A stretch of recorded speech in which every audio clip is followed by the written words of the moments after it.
scientist. He's doing his PhD at UF, University of Florida. And we talked yesterday about science itself. We talked about a scientific method. This is a review also. And scientists have to use a scientific method in order to do science. And my friend Oscar Gonzalez, he's an ornithologist. Ornithology is the study of birds. And believe it or not, any creature today, guys, is defended and protected by the government. There's this act called the Endangered Species Act. And for example, here, guys, you have something, we have a bird called the cave sable seaside sparrow. It lives in the Everglades and is, very well protected. Actually, you can't do, people can't just do whatever they want, in a national park like the Everglades. So, even birds, take a lot of importance these days. If you molest something, they use even the word molest, something like an alligator, you even can get fined, in the Everglades. Actually, if a ranger, sees you doing something to an alligator, and the classic is, people that don't know much about the biology of these creatures, and they go like, oh, stuff like that. That a ranger, can of course fine you for that. Maybe he's probably going to talk to you first, but it's something like $500 for something like that. So I was just thinking that maybe Oscar can tell us about his life as an ornithologist. He's passing by. He's Peruvian. My native country is Peru, and I was just the idea that maybe he can talk to us for maybe 15 minutes or so. It's my fault, guys, that well, actually, I wasn't thinking of something formal. Anyway, I talked to the dean about this, but here is Oscar. Maybe you can tell us about your life.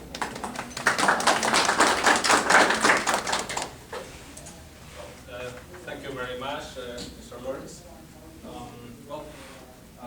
Well, first of all, this is not how biologists look like. I'm in my way home. I'm going to take the plane this night. I'm coming by from Gainesville, and I came to visit Lawrence, an old friend of mine. We studied in the University of Lima, in Keiser University, and then just parking here, say, "Hey, can you give a talk?" There's no problem. Yeah. I did not have time to present pictures of fancy birds or myself in the rainforest or getting deep in the mud. But what I would like to tell you in very brief words and summary is why did I study biology and why I think it's something good for me. I do not plan to change your mind and say, okay, give up what you're doing now and come and study biology. No, I don't want competence. No, I would like to tell you that biology is a science that can be good for you, even though it is not your specialty. So, I started when I was a teenager.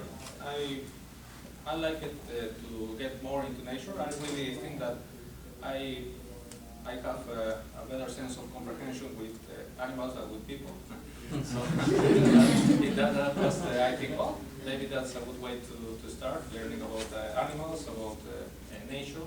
So I decided to enter to a university to study biology. Even though my parents said, you're going to lose your time there, there's no money in there, you're going to be a scientist, you should become to be a doctor, an engineer, talk about me money. So I could convince them and said, give me a chance. I will let you know that I will be a good student. I'm not going to be astray. I will try not to be a bohemian person and it results. And I could do that.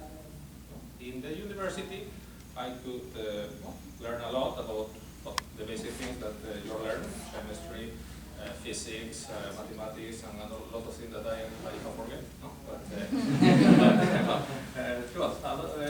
But something that I did realize that made me feel more and more fond of biology and my career was, well, beyond some of the courses and some of the professors that were well motivated to explain what is this topic about, was the fellowship with other people that were in a further step of the career.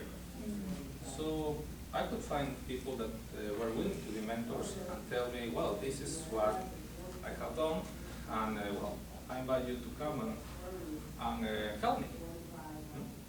So I'm meaning of graduate students or students that were already doing research, because, well, the point of biology is to do research, is to look for what is beyond the obvious. No?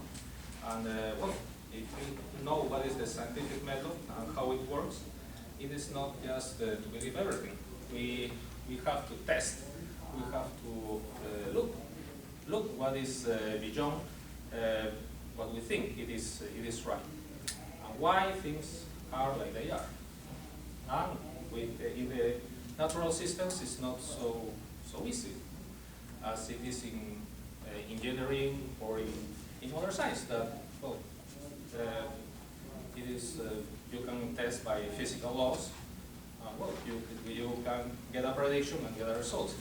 Sometimes nature do not behave in the way that you like. Well, so what I did was, well, go on the fieldwork.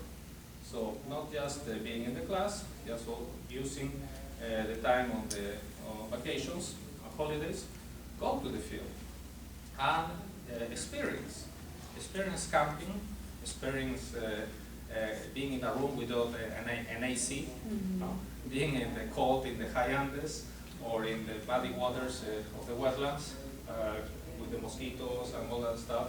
But that was not all. It was the joy of looking something new, looking a bird that it was only in the books, looking a hummingbird pollinizing a flower, looking the ducklings in a pond.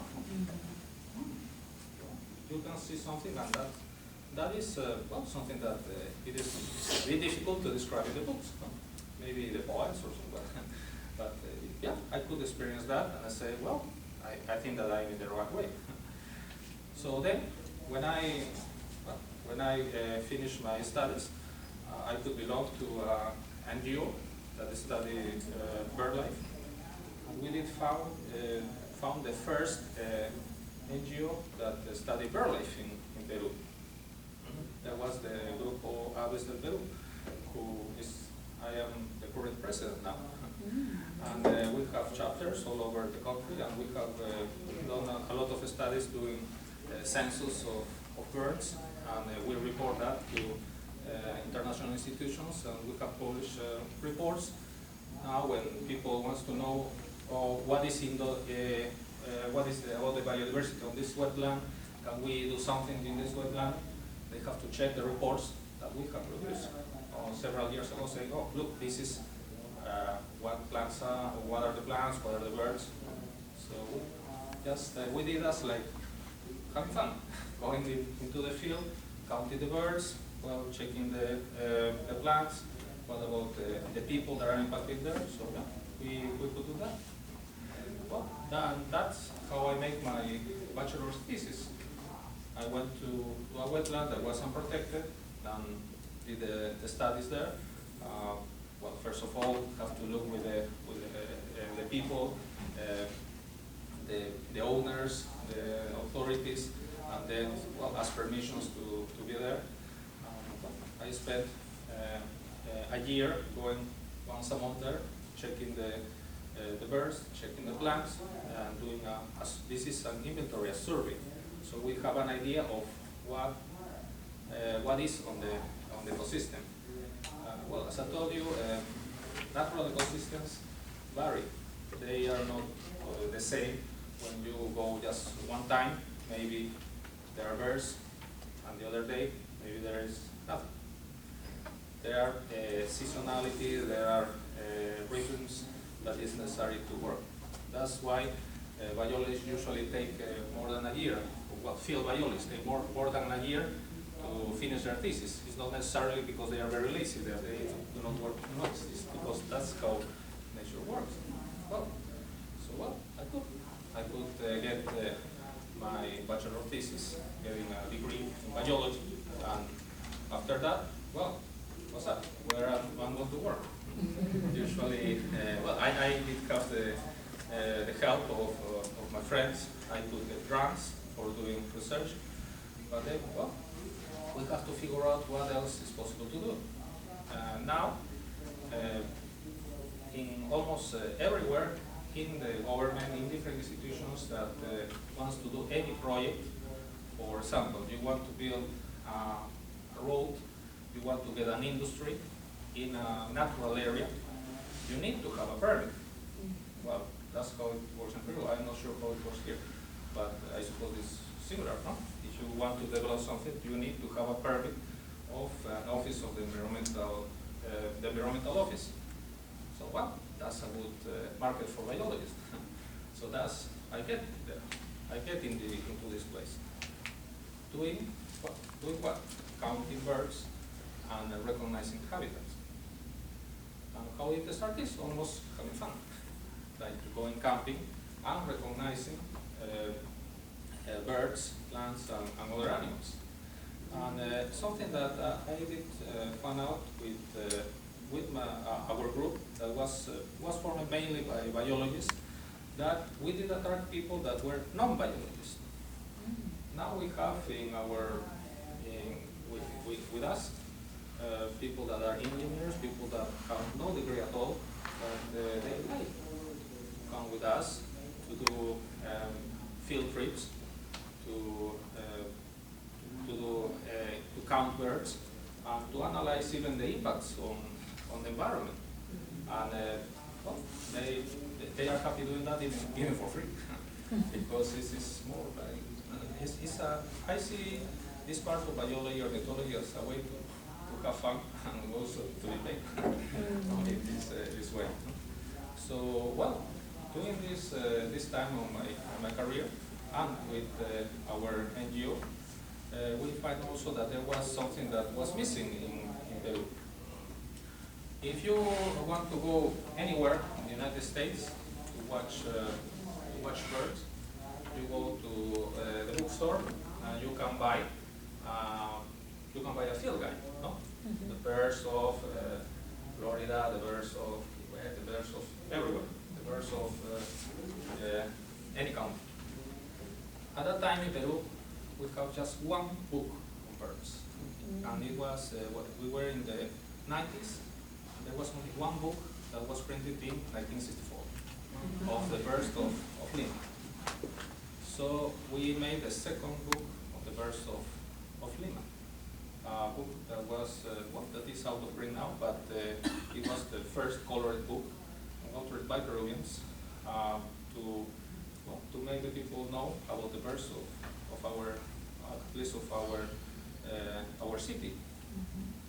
And now there are now more books there, but well, we did have also. We had also a lot of fun getting, there was a lot of work trying to get all the knowledge that we got and trying to read the book. It was really not very